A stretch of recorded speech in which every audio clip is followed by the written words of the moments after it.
Hello everyone, welcome to my channel Magic Wand, and welcome back if you happen to be returning.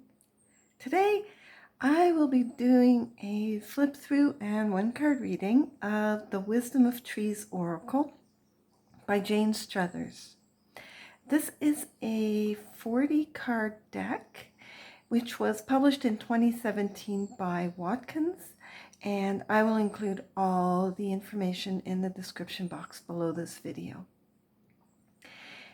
The deck comes in this hard case box, which looks like this. This is the top of the box here.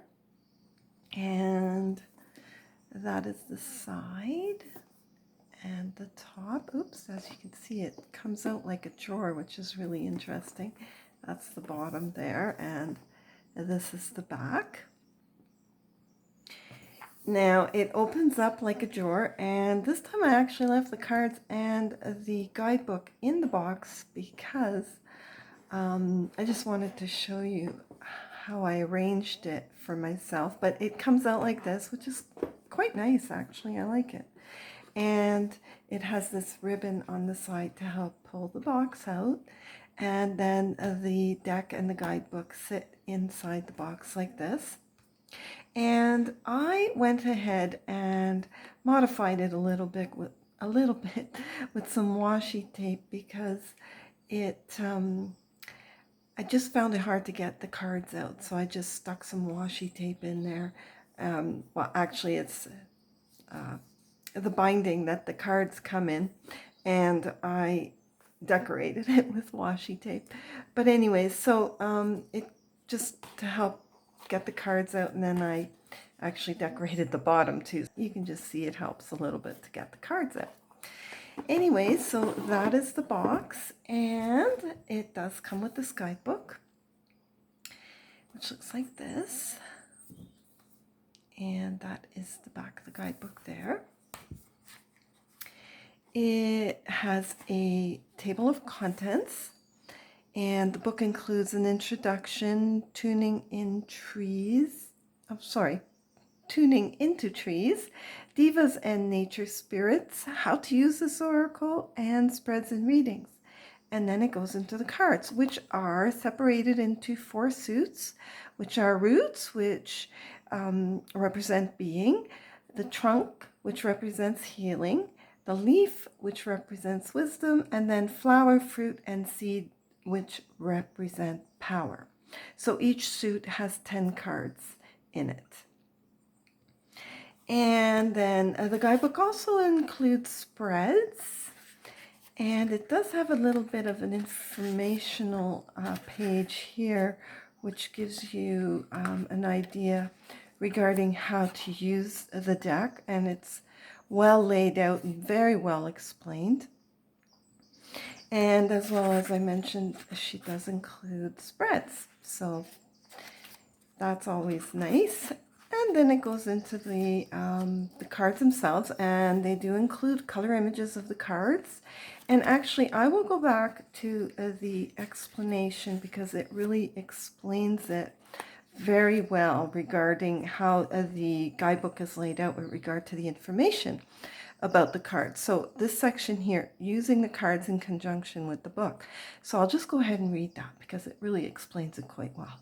It reads, "This accompanying book gives you detailed information about the meaning of each of the 40 oracle cards. It gives you a brief overview of each tree's botanical properties, its mythological and cultural associations, and any other interesting information about that tree, such as its ability to live to a very old age. You are also given a message from the diva or spirit of each tree. In addition, you'll find interpretations of the card for both its upright and inverse positions." And this is an echo of the tarot, in which the meaning of a card is altered if it appears upside down in a spread. It also refers to the ancient practice in many of the world's cultures whereby the world tree was depicted with its roots,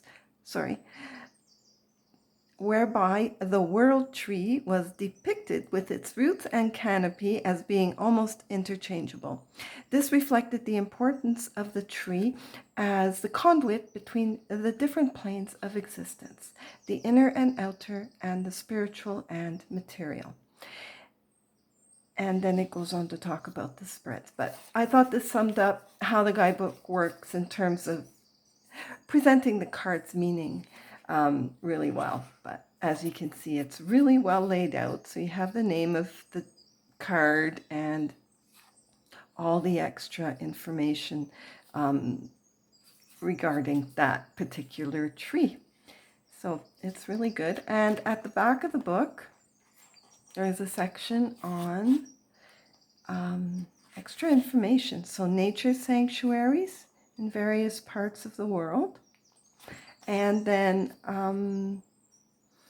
a bibliography, including further reading. And then useful websites and an index, and as well as acknowledgements. Okay, so that is the guidebook. The cards themselves look like this really pretty design of leaves, and it is a smooth mat, I would say, and they are definitely on the thicker side. They are not thin at all, and they bend and return quite well, but they are on the thicker side.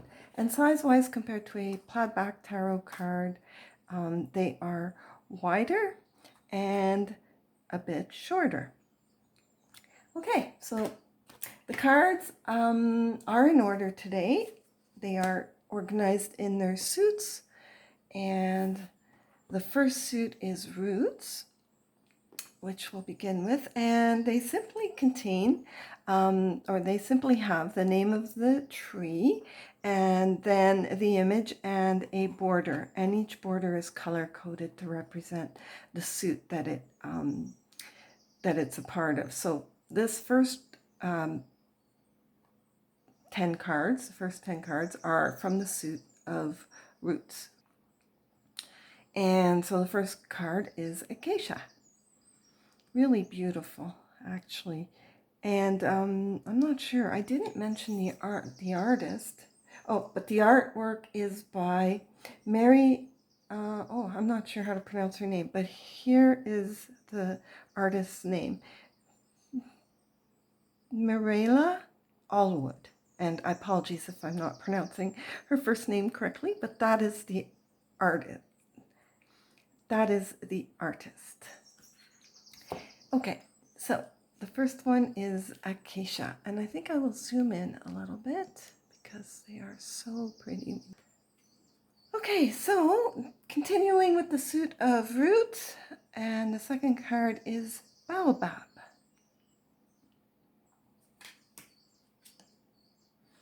Cedar of Lebanon. Beautiful image. And the artwork is gorgeous. And this tree, I'm not sure how to pronounce it. Maybe it is Suji or Sugi.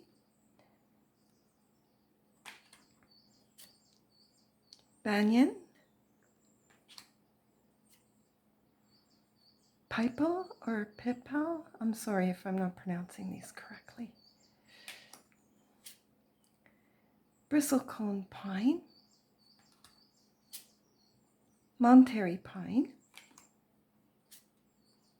Willow. Montezuma cypress. And now we're in the suit of trunk. Silver birch. Hornbeam. Indian bean. Camphor. Ash. Scots pine. Ooh, I really love this image. Beautiful winter cabin nestled in the woods, and there's a woodpecker on the tree. I'm not sure if you can see him there, but quite lovely, very serene. Oak has an image of a crown on the tree as well. Royal oak, is that what that represents? I'm not sure, but it certainly looks like a crown. Coast redwood, and there's an eagle in the sky. A yew, very pretty. Linden, Okay, and now we're into the suit of leaf. Sugar maple, horse chestnut, hazel, eucalyptus. I believe that little bird may be a kingfisher, I'm not sure. But it's nice that they include animals in the pictures. I've seen some insects and birds. Ginkgo. Nice. Holly. Juniper. That's a pretty card with the stars. Very pretty. White mulberry. Eastern cottonwood. And elm. Very pastoral, with some cows in the field there. And now the final suit is flower, fruit, and seed. Sweet orange. They really have beautiful borders too. And this is very intricate, quite lovely design around the border. I like it. Hawthorn. Ah, you have a pentagram. Pretty. European beech. Apple. Olive.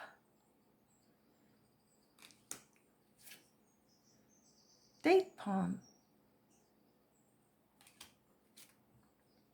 Cherry. Pomegranate. That's a beautiful card with the night sky and a shooting star. Very pretty. Black elder. And this is the last card, giant redwood. Oh, gorgeous.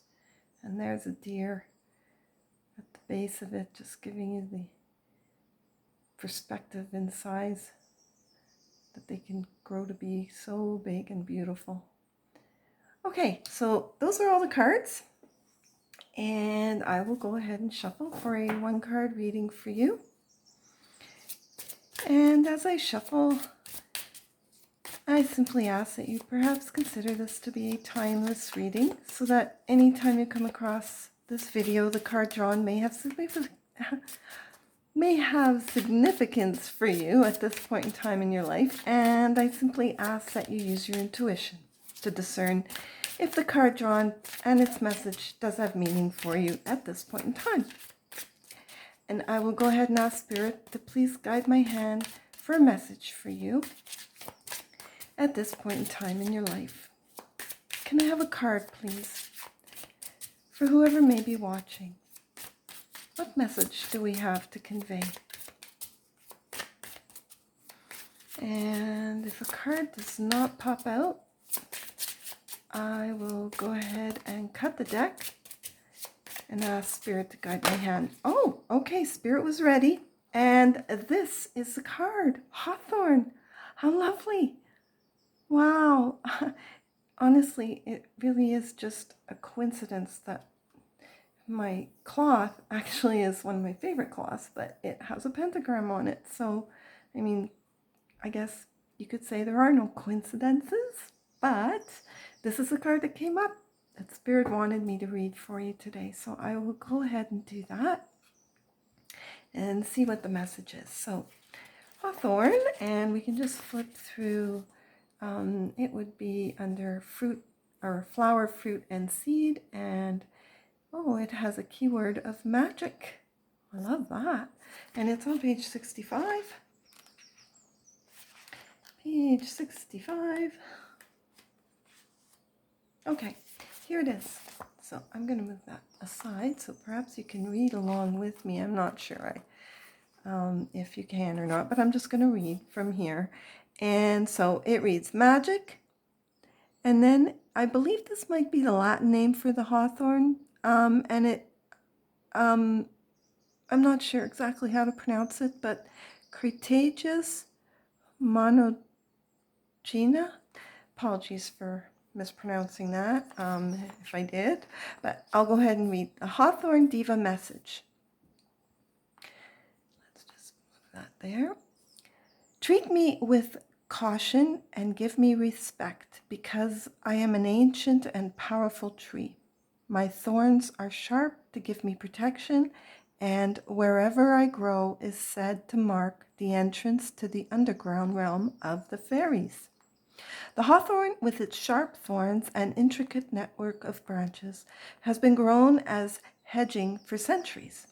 It is strongly associated with magic and spiritual cleansing. Its white flowers, born profusely in spring, associated with the purity of the white goddess. Its flowers around May Day, it flowers around May Day, which is also the Celtic festival of Beltane, and it was believed to protect against the witches, who were always very active at this turning point of the year. Hawthorn has long been used as a herbal remedy to balance blood pressure and strengthen the heart. And then there's a section here, and this reads, it is native to Northern Europe, Western Asia, and Northwest Africa. It is thorny, it bears edible flowers and edible berries. It's long-lived, and it grows to 50 feet or 15 meters tall. And this was the upright meaning, which reads, right way up, the world is full of miracles if you have eyes to see them. Connect with the magic of your own senses and the power of nature. Rejoice as each new season arrives, savoring it for everything it can offer you. And if it were inversed, it reads, you are going through a phase in which you need to concentrate on the inner world of your imagination, intuition, and sensitivity. Try to shut off the noise and clamor of the outer world every now and then so that you can go within. But it was upright today, so the message was the right side up message. Okay, so that was the flip through and one card reading of The Wisdom of Trees Oracle by Jane Struthers. I hope you enjoyed this video today, and if you did, please consider giving it a thumbs up and subscribing to my channel, Magic Wand. Thank you so much for watching. I really appreciate it. Take care and have a great day. Bye for now.